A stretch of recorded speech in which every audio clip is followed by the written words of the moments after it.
Every journey begins with a dream, but mine began with a reality check.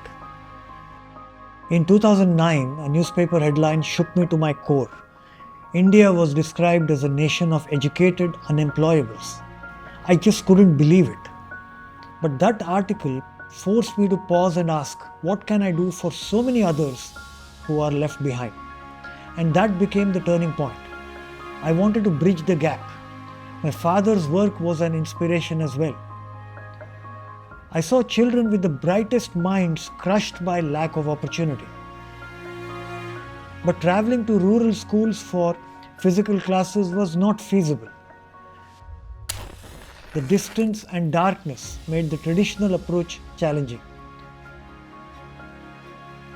So our plan was digital education, and that is how connecting the dots became a reality. This was a pledge of resilience, a platform that tears down distance and economic barriers.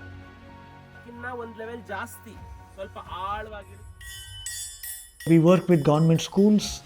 We take over the teaching of science and math and spoken English.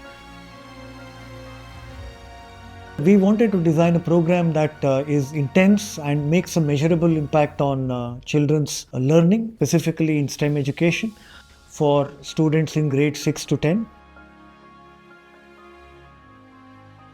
My most satisfying moment is when I see these students go on to pursue professional education. The dots we connect today are the stars of tomorrow's society.